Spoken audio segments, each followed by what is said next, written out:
वृंदावन बिहारी लाल की जय, श्री राधा रानी सरकार की जय। हमारे परम पूज्य गुरुदेव भगवान के श्री चरणों में कोटि कोटि नमन।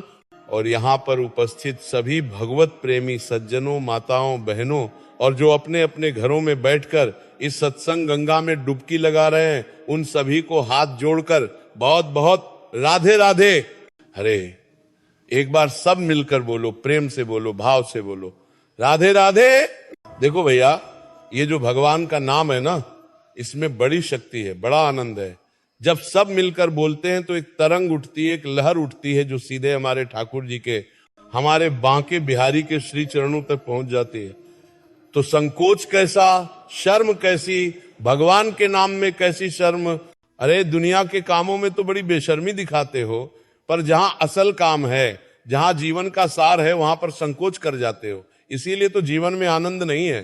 तो एक बार फिर से दोनों हाथ उठाकर पूरी शक्ति से, पूरे भाव से बोलो, वृंदावन बिहारी लाल की जय। बहुत सुंदर। तो देखो भैया, समय की गति को कौन रोक पाया है? ये काल चक्र तो निरंतर घूम रहा है और घूमता ही चला जा रहा है। जैसे नदी का प्रवाह कभी नहीं रुकता, जैसे हाथ से मुट्ठी में बंद रेत फिसलती चली जाती है, वैसे ही हमारे जीवन के ये अनमोल क्षण, ये दिन, ये महीने, ये वर्ष सब फिसलते चले जा रहे हैं। अभी तो ऐसा लगता था कि कल ही की बात है जब हमने 2025 का स्वागत किया था, और देखो पलक झपकते ही ये वर्ष भी अपनी यात्रा के अंतिम पड़ाव पर आ गया। और अब हमारे दरवाजे पर, हमारी देहरी पर एक नया मेहमान, एक नया अवसर आकर खड़ा हो गया है, जिसका नाम है 2026। ठाकुर जी की अहेतु की कृपा से, उनकी परम अनुकंपा से हमारे जीवन में एक और नया सवेरा, एक और नया अध्याय जोड़ने का अवसर हमें प्राप्त हो रहा है। पर मेरे प्यारे बंधुओं, मेरे सज्जनों, सबसे बड़ा प्रश्न, सबसे बड़ा विचारणीय विषय तो यही है कि इस नए अवसर का हम करें क्या? इस नए वर्ष का हम स्वागत कैसे करें? क्या वैसे ही जैसे हर साल करते आए हैं, 1 जनवरी को देर रात तक जागकर नाच गाना करके, पार्टी करके और फिर सुबह देर तक सोकर, क्या यही है नए वर्ष का स्वागत? अरे ये तो स्वागत नहीं, ये तो अपनी संस्कृति का, अपने संस्कारों का और अपने अनमोल समय का तिरस्कार है। हर साल हम एक लिस्ट बनाते हैं, एक सूची तैयार करते हैं, बड़ी लंबी सूची होती है वो। इस साल से पक्का सुबह 5 बजे उठूंगा, इस साल से रोज व्यायाम करूंगा, इस साल से क्रोध बिल्कुल नहीं करूंगा चाहे कोई कुछ भी कह दे, इस साल से अपनी वाणी को मीठा बनाऊंगा, इस साल से रोज एक माला तो अवश्य करूंगा, इस साल से माता पिता के चरण दबाऊंगा। अरे लिस्ट तो इतनी लंबी होती है कि अगर लिखने बैठो तो एक पूरी पोथी भर जाए। क्यों भैया, सच कह रहा हूं ना। श्रोताओं की ओर देखकर मुस्कुराते हैं, पर होता क्या है? होता वही है जो हर साल होता है। जनवरी का पहला सप्ताह बड़े जोश में बीतता है, दूसरा सप्ताह आते आते जोश थोड़ा ठंडा पड़ने लगता है, और महीना पूरा होते होते तो सारे संकल्प, सारी प्रतिज्ञाएं सब हवा हो जाती हैं, सब धरी की धरी रह जाती हैं। और फिर वही पुरानी कहानी, कीन की नान करने कहानी करोड़, कहानी कर दी करोड़ करोड़। वही देर से उठना, वही संसार की हाय हाय, वही आपाधापी, वही मोबाइल नाम का जो यंत्र है, जो माया का सबसे बड़ा दूत है, उसमें घंटों बर्बाद करना। और भगवान का नाम, अरे वो तो लिस्ट में इतना नीचे चला जाता है, इतना नीचे चला जाता है कि दिखता ही नहीं। क्यों होता है ऐसा? कभी बैठकर शांति से विचार किया है? कभी अपने आप से ये प्रश्न पूछा है कि मैं जो संकल्प लेता हूं वो टूट क्यों जाता है? उसमें दृढ़ता क्यों नहीं आ पाती? इसका एक ही कारण है मेरे भाई, एक ही कारण है, और वो कारण है कि हमारा संकल्प संसार को देखकर बनता है, हमारे ठाकुर जी को देखकर नहीं बनता। हमारा संकल्प देह के लिए बनता है, आत्मा के लिए नहीं बनता। हम संकल्प लेते हैं शरीर को सुंदर बनाने के लिए, हम संकल्प लेते हैं धन कमाने के लिए, हम संकल्प लेते हैं दुनिया की नजरों में बड़ा और सफल दिखने के लिए। पर उस आत्मा के लिए जो इस देह के अंदर बैठी है, जो असली मैं है, उसके कल्याण के लिए, उसके आनंद के लिए हम कोई संकल्प नहीं ले पाते। और जब तक इस बात को गांठ बांध लो, जब तक हमारा हर कार्य, हमारा हर विचार, हमारा हर संकल्प हमारे प्राण प्रिय, हमारे ठाकुर जी, हमारे बांके बिहारी से नहीं जुड़ेगा, तब तक वो संकल्प अधूरा ही रहेगा। वो संकल्प पानी के बुलबुले की तरह क्षणभंगुर ही रहेगा।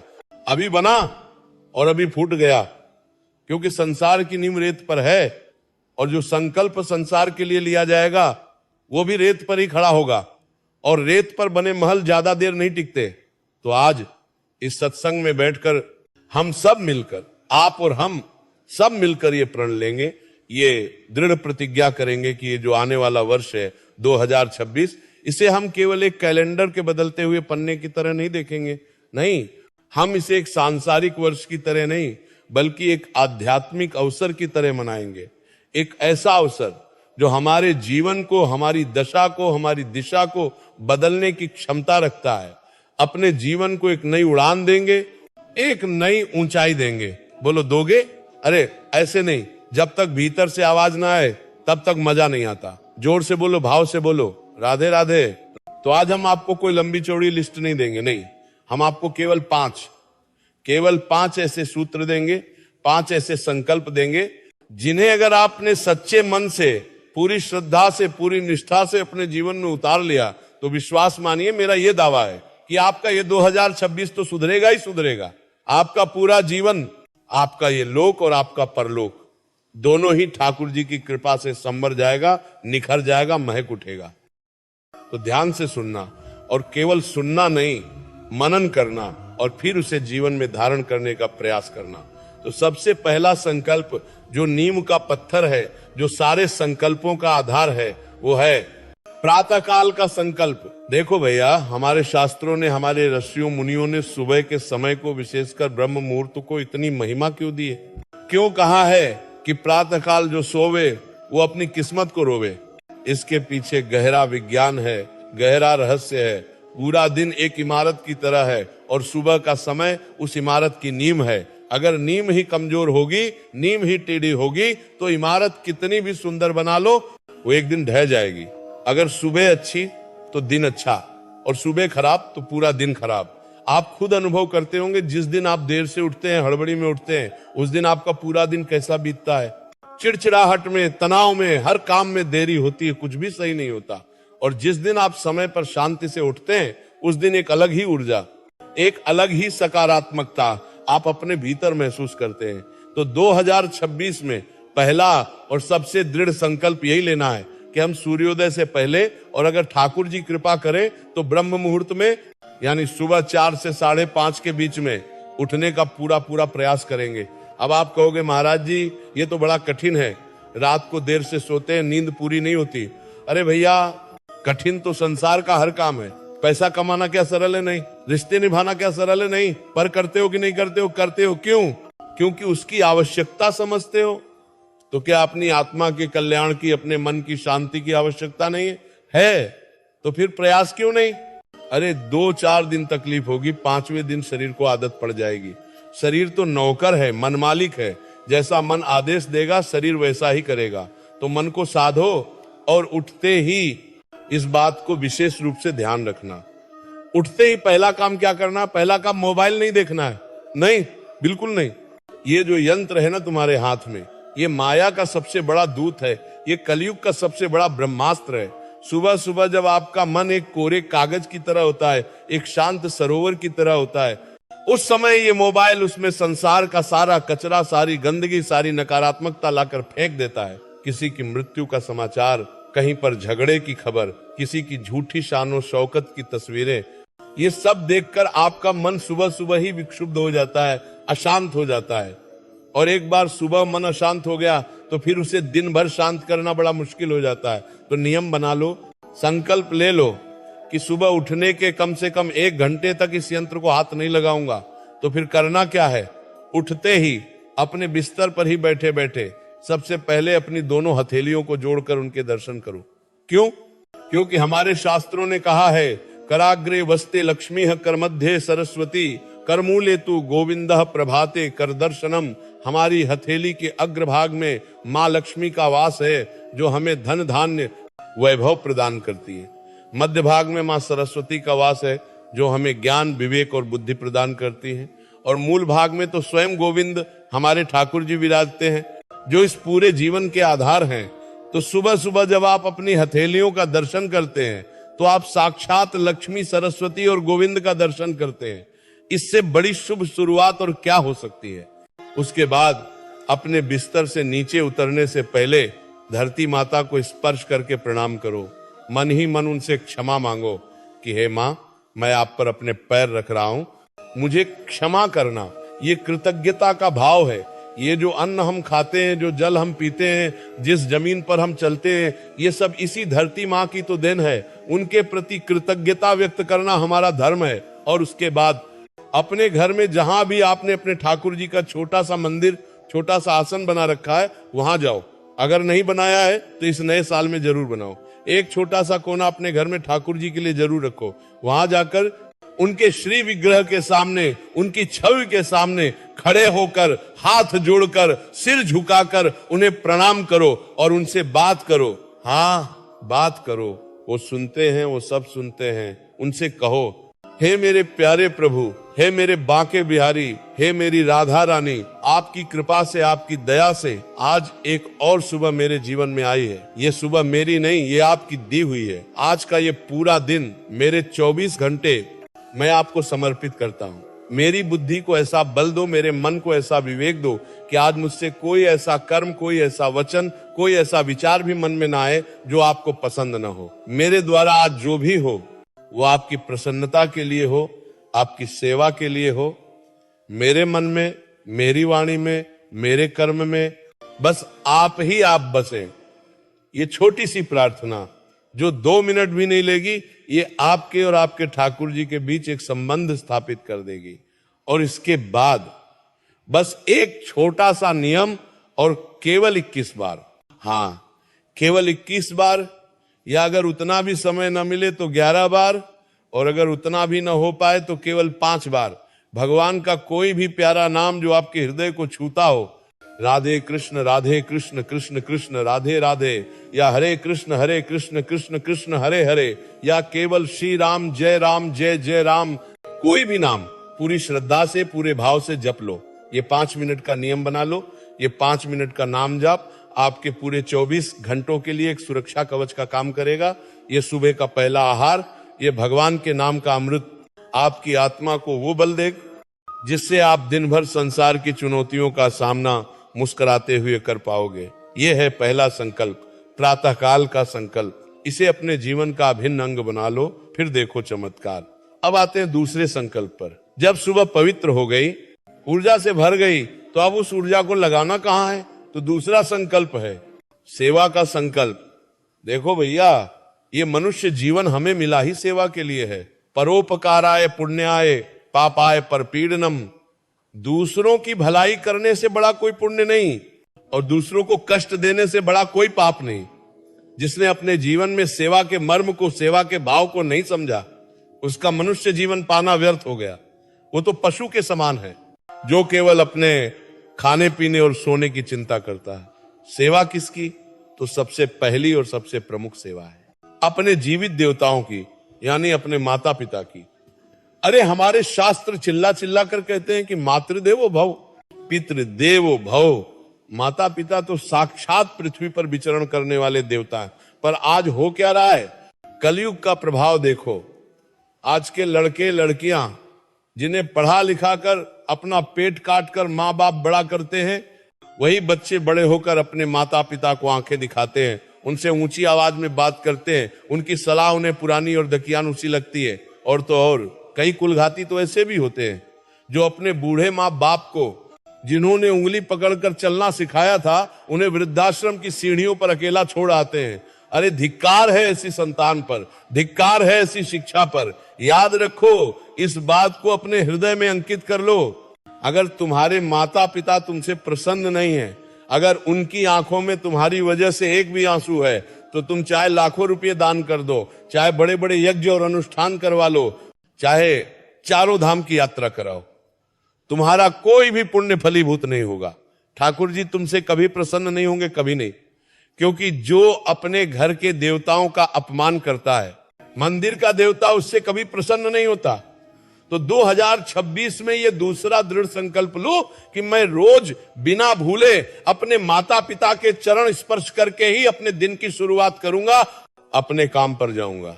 और केवल चरण स्पर्श ही नहीं, दिन में कम से कम 10 मिनट, केवल 10 मिनट उनके पास बैठूंगा, उनसे बात करूंगा, उनकी सुनूंगा। आजकल के बच्चों के पास सबके लिए समय है, दोस्तों के लिए, मोबाइल के लिए, पार्टियों के लिए, बस मां बाप के लिए समय नहीं है। अरे वो तुमसे तुम्हारा धन नहीं चाहते, वो तुमसे तुम्हारा समय चाहते हैं, तुम्हारा प्रेम चाहते हैं। उनकी जरूरतों का ध्यान रखो, उनसे पूछो, मां आज तुम्हारी तबीयत कैसी है? पिताजी आपको किसी चीज की जरूरत तो नहीं? विश्वास मानो, जब तुम ये करोगे तो उनकी आंखों में जो संतुष्टि, जो आनंद की चमक तुम देखोगे, वो करोड़ों अरबों की संपत्ति से भी बढ़कर होगी। और उनका हृदय से निकला हुआ एक एक आशीर्वाद तुम्हारे जीवन के सारे विघ्नों को, सारी बाधाओं को हर लेगा। यह है पहली सेवा। दूसरी सेवा, गौ माता की सेवा। हमारी सनातन संस्कृति का, हमारे धर्म का आधार है गौ माता। शास्त्रों में कहा गया है कि गौ माता के शरीर में 33 कोटि देवी देवताओं का वास होता है। जिस घर में गाय की सेवा होती है, उस घर में कभी दरिद्रता, कभी रोग, कभी अशांति प्रवेश नहीं कर सकती।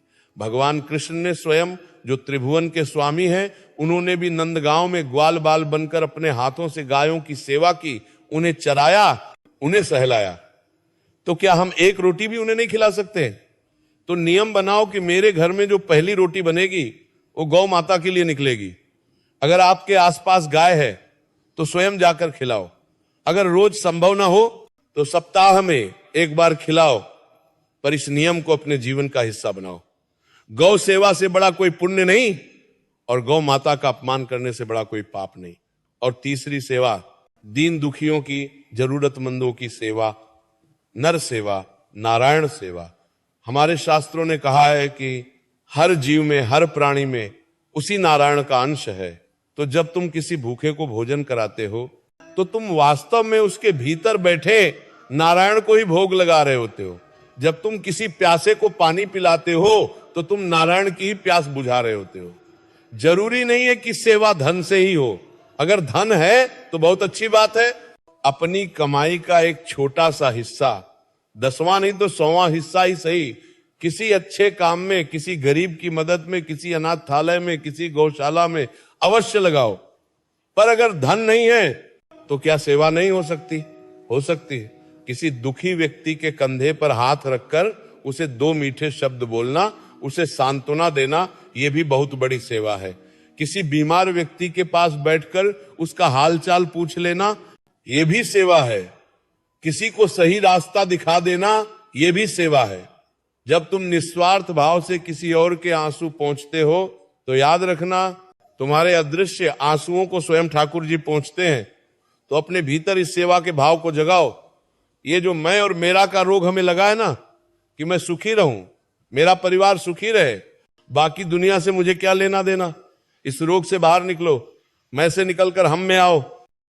वसुधैव कुटुंबकम की भावना को अपने हृदय में स्थान दो।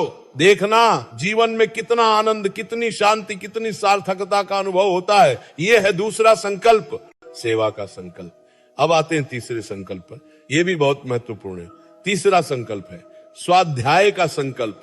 स्वाध्याय का अर्थ है स्वयं का अध्ययन। और स्वयं का अध्ययन कैसे होता है? स्वयं का अध्ययन होता है सदग्रंथों के, शास्त्रों के अध्ययन से। अरे हम कितने भाग्यशाली हैं कि हमारा जन्म उस भूमि पर हुआ है जहां के ऋषियों मुनियों ने हमें ज्ञान का इतना अद्भुत, इतना विशाल भंडार दिया है। श्रीमद् भगवद गीता, श्रीमद् भागवत महापुराण, श्री रामचरितमानस, ये केवल धार्मिक ग्रंथ नहीं है, ये केवल पूजा की वस्तुएं नहीं है। अरे ये तो लाइफ मैनेजमेंट की, जीवन जीने की कला सिखाने वाली सबसे बड़ी पुस्तकें हैं। जीवन की ऐसी कोई समस्या नहीं, ऐसी कोई दुविधा नहीं जिसका समाधान इन ग्रंथों में न हो। पर दुर्भाग्य देखो हमारे घरों में ये ग्रंथ रखे तो होते हैं सुंदर रेशमी वस्त्रों में लिपटे हुए, पर हम उन्हें खोलकर पढ़ते नहीं। उन पर धूल जमती रहती है। हम दुनिया भर की किताबें पढ़ लेंगे, अखबार पढ़ लेंगे, नॉवेल पढ़ लेंगे, पर जिनसे हमारा वास्तविक कल्याण होना है, जिनसे हमारी आत्मा का पोषण होना है, उन्हें पढ़ने का हमारे पास समय नहीं है। अब आप फिर वही कहोगे, महाराज जी समय कहाँ है? सुबह से शाम तक तो ऑफिस की, दुकान की, घर गृहस्थी की चिंता में ही निकल जाता है। हम कब पढ़े? अरे मेरे भाई, मैं ये कब कह रहा हूं कि तुम सब कुछ छोड़कर, काम धंधा छोड़कर पोथी लेकर बैठ जाओ? नहीं, बिल्कुल नहीं। गृहस्थ धर्म का पालन करना भी आवश्यक है, पर मैं तो केवल एक छोटा सा नियम बनाने को कह रहा हूं। एक संकल्प लो कि 2026 में मैं रोज नियम से बिना नागा किए केवल 10 मिनट, हाँ, घड़ी देखकर केवल 10 मिनट अपने किसी सदग्रंथ का पाठ करूंगा। चाहे रात को सोने से पहले या दिन में जब भी भोजन के बाद थोड़ा अवकाश मिले, केवल 10 मिनट श्रीमद् भगवत गीता का केवल एक श्लोक, केवल एक श्लोक उसके अर्थ के साथ, उसके भाव के साथ पढ़ लो। या श्री रामचरितमानस की केवल 4 चौपाइयां उनके अर्थ के साथ पढ़ लो, या श्रीमद् भागवत का कोई एक प्रसंग पढ़ लो। क्या आपने 24 घंटों में से, जो कि 1440 मिनट होते हैं, क्या हम अपनी आत्मा के भोजन के लिए, अपने मन की शुद्धि के लिए, अपने जीवन को सही दिशा देने के लिए केवल 10 मिनट भी नहीं निकाल सकते? अरे अवश्य निकाल सकते हैं, बस मन में दृढ़ इच्छा होनी चाहिए। जब तुम रोज इन ग्रंथों का स्वाध्याय करोगे तो जानते हो क्या होगा? ये शास्त्र तुम्हारे मित्र बन जाएंगे, तुम्हारे गुरु बन जाएंगे, तुम्हारे मार्गदर्शक बन जाएंगे। जब भी तुम्हारे जीवन में कोई संकट आएगा, कोई दुविधा आएगी, कोई निराशा तुम्हें घेरेगी, तो इन्हीं शास्त्रों का कोई वचन, कोई प्रसंग तुम्हें तुरंत याद आएगा और तुम्हें उस अंधकार में प्रकाश की किरण दिखाएगा। ये तुम्हें कभी अकेला, कभी हताश महसूस नहीं होने देंगे। ये तुम्हारे दृष्टिकोण को बदल देंगे। ये तुम्हें सिखाएंगे कि सुख में कैसे इतराना नहीं है और दुख में कैसे घबराना नहीं है। ये तुम्हें समत्व बुद्धि प्रदान करेंगे। तो ये तीसरा संकल्प, स्वाध्याय का संकल्प अपने जीवन में अवश्य धारण करो। अब चौथा संकल्प, जो आज के समय में, इस कलयुग में अत्यंत आवश्यक है, और वो है वाणी का संकल्प, अपनी वाणी पर संयम रखने का संकल्प। देखो भैया, भगवान ने हमें ये जो जिह्वा दी है, ये जो वाणी दी है, ये दोधारी तलवार है। इसका अगर सही उपयोग करो तो ये तुम्हें वैकुंठ तक पहुंचा सकती है, और अगर इसका दुरुपयोग करो तो ये तुम्हें घोर नरक के गड्ढे में भी गिरा सकती है। आज संसार में जितने भी झगड़े हैं, जितने भी क्लेश हैं, जितने भी मनमुटाव हैं, उनमें से आधे से ज्यादा का कारण क्या है? यही 2.5 इंच की जीभ। इस जीभ से निकले हुए कड़वे शब्द, तीखे बाण हृदय को ऐसे छेदते हैं कि घाव जीवन भर नहीं भरता। तलवार का घाव तो फिर भी भर जाता है, पर वाणी का घाव कभी नहीं भरता। तो 2026 में अपनी इस वाणी को साधने का संकल्प लो। इसके लिए 2 नियम बनाने हैं। पहला नियम, कम बोलो, धीरे बोलो और मीठा बोलो। जहां आवश्यक न हो वहां मौन रहो। मौन बहुत बड़ी साधना है। और जब बोलो तो ऐसा बोलो कि सामने वाले के हृदय को शांति मिले, शीतलता मिले। कड़वा बोलने से, व्यंग्य करने से, ताना मारने से क्या मिलता है? कुछ पल का अहंकार संतुष्ट होता है, पर रिश्ते हमेशा के लिए खराब हो जाते हैं और मन में पाप का बोझ चढ़ जाता है। प्रयास करो, अभ्यास करो कि मेरी वाणी से किसी का दिल ना दुखे, किसी को कष्ट न पहुंचे। और दूसरा नियम, जो इस पहले नियम से भी ज्यादा महत्वपूर्ण है, वो है पराई निंदा से, पराई चर्चा से बचने का संकल्प। ये एक ऐसी भयानक बीमारी है, एक ऐसा व्यसन है जो आज समाज में महामारी की तरह फैला हुआ है। 4 लोग इकट्ठे हुए नहीं कि 5वें की बुराई शुरू। अरे तुम्हें पता है उसने ऐसा किया, अरे उसकी बहू तो ऐसी है, अरे उसका बेटा तो हाथ से निकल गया, अरे वो तो बड़ा घमंडी है। ये जो पराई निंदा करने में, दूसरों की बुराइयों का रस लेने में जो हमें आनंद आता है ना, ये आध्यात्मिक दृष्टि से सबसे घातक विषय है। ये निंदा रस आपके द्वारा किए गए सारे पुण्य को, सारे जप तप को, सारी सेवा को ऐसे जलाकर राख कर देता है, जैसे अग्नि सूखे घास के ढेर को जला देती है। आपको पता भी नहीं चलता और आपकी आध्यात्मिक कमाई लुट जाती है। जब आप किसी की निंदा करते हो तो शास्त्रों के अनुसार उसके पापों का कुछ अंश आपके खाते में आ जाता है और आपके पुण्यों का कुछ अंश उसके खाते में चला जाता है। तो घाटे का सौदा हुआ कि नहीं हुआ? तो संकल्प लो कि मैं आज से, अभी से न किसी की निंदा करूंगा और न ही कहीं बैठकर निंदा सुनूंगा। ये बहुत कठिन है, मैं जानता हूं। मन बार बार फिसलेगा, पर अभ्यास करना पड़ेगा। जब भी मन में किसी की बुराई करने का विचार आए या कोई आपके सामने किसी की बुराई करना शुरू करे, तो तुरंत अपने मन को वहां से हटा लो, तुरंत राधे राधे बोलना शुरू कर दो, या अपने इष्ट देव का कोई भी नाम लेना शुरू कर दो। अपनी जिह्वा को, अपनी वाणी को भगवान के नाम से, भगवान की कथा से, भगवान के गुणगान से पवित्र करो। लोगों की गंदगी का बखान करके उसे अपवित्र मत करो। जिसने अपनी वाणी को साध लिया, जिसने अपनी जिह्वा को जीत लिया, उसने समझो आधी आध्यात्मिक लड़ाई जीत ली। तो ये चौथा संकल्प, वाणी के संयम का संकल्प अवश्य अवश्य और अवश्य लेना है। और अब पांचवा और अंतिम संकल्प, ये कोई अलग संकल्प नहीं है, बल्कि ये बाकी चारों संकल्पों का सार है, उनका शिखर है, और वो है समर्पण का संकल्प। हाँ भैया, सर्वस्व समर्पण का संकल्प, सरेंडर। हम सब अपने जीवन में प्रयास करते हैं, मेहनत करते हैं, योजनाएं बनाते हैं, और ये करना भी चाहिए। कर्म करना हमारा धर्म है, पर हम एक गलती कर जाते हैं। हम कर्म तो करते हैं, पर कर्म के फल से बुरी तरह चिपक जाते हैं, और यही हमारे सारे दुखों का, सारी चिंताओं का मूल कारण है। हम हमेशा एक तनाव में, एक भय में जीते रहते हैं। मेरा ये काम होगा या नहीं, मुझे इस परीक्षा में सफलता मिलेगी या नहीं, मेरा व्यापार चलेगा या नहीं, मेरे बेटे की नौकरी लगेगी या नहीं, मेरी बेटी का विवाह अच्छे घर में होगा या नहीं। ये जो होगा या नहीं होगा का द्वंद्व है, ये हमें अंदर ही अंदर दीमक की तरह खाता रहता है। तो पांचवा और सबसे मुक्तिदायक संकल्प ये है कि 2026 से हम अपना कर्म तो पूरी ईमानदारी से, पूरी निष्ठा से, पूरी मेहनत से करेंगे, पर उस कर्म का फल क्या होगा, इसकी चिंता हम अपने ठाकुर जी पर, अपने गोविंद पर छोड़ देंगे। ये भाव अपने मन में दृढ़ता से स्थापित कर लेंगे कि हे प्रभु, मेरा काम केवल श्रेष्ठ कर्म करना है, अपना 100% देना है। अब उस कर्म का फल क्या देना है, कब देना है, और देना भी है या नहीं देना है, ये आपका विभाग है, ये आपके हाथ में है। आप जो भी निर्णय लेंगे, आप जो भी विधान करेंगे, वो मेरे लिए मंगलकारी ही होगा, कल्याणकारी ही होगा, भले ही वो मुझे तात्कालिक रूप से अच्छा लगे या न लगे।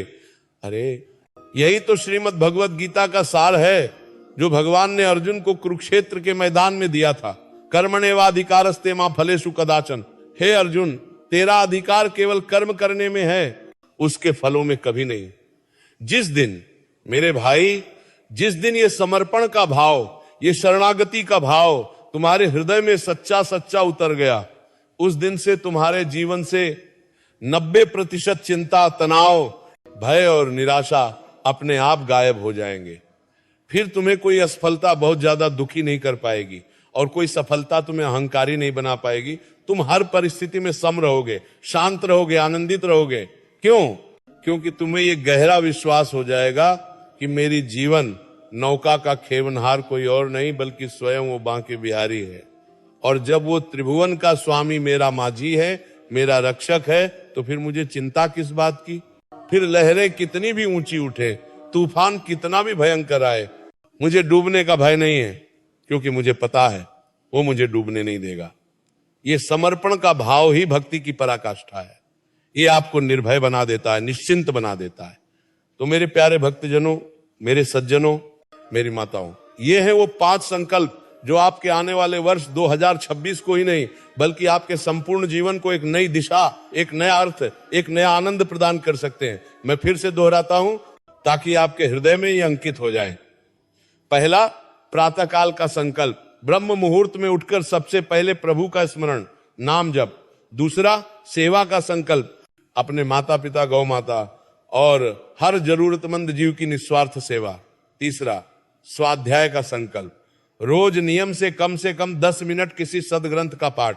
चौथा, वाणी का संकल्प, अपनी वाणी पर कठोर संयम, मीठा बोलना और पराई निंदा का पूर्ण त्याग। और पांचवा, समर्पण का संकल्प, अपना कर्म पूरी निष्ठा से करके फल की चिंता को ठाकुर जी के श्री चरणों में समर्पित कर देना। देखो भैया, ये कोई बहुत बड़े, कोई बहुत कठिन, कोई असंभव नियम नहीं है। ये तो जीवन जीने की एक सरल, सात्विक और दिव्य विधि है जो हमारे ऋषियों ने हमें प्रदान की है। इस विधि से, इस भाव से अपने नए वर्ष 2026 की शुरुआत कीजिए। मैं तो कहूंगा एक छोटी सी डायरी बना लीजिए, एक पुस्तिका बना लीजिए, और उसके पहले पन्ने पर इन 5 संकल्पों को सुंदर सुंदर अक्षरों में लिख लीजिए। और रोज रात को केवल 2 मिनट के लिए सोने से पहले उस डायरी को खोलकर देखिए कि आज मैंने इन 5 संकल्पों में से कितनों का पालन किया, और कहां पर मुझसे चूक हो गई। अपने आप का मूल्यांकन कीजिए। अगर चूक हो गई है तो उसके लिए ठाकुर जी से क्षमा मांगिए और अगले दिन फिर से प्रयास करने का प्रण लीजिए। धीरे धीरे, शनैः शनैः अभ्यास करते करते आप देखेंगे कि ये संकल्प आपकी आदत बन जाएंगे, आपके स्वभाव का हिस्सा बन जाएंगे। और जिस दिन ये आपके स्वभाव में उतर गए, उस दिन आपका जीवन स्वयं ही एक उत्सव बन जाएगा, एक आनंद का महोत्सव बन जाएगा। फिर आपको खुश रहने के लिए, आनंदित रहने के लिए किसी बाहरी वस्तु, किसी बाहरी व्यक्ति या किसी बाहरी परिस्थिति की आवश्यकता नहीं पड़ेगी।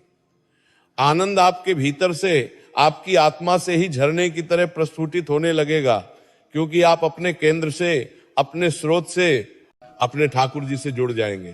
तो आइए आज हम सब मिलकर इस सत्संग के समापन पर अपने दोनों हाथ जोड़कर अपने हृदय के पूरे भाव से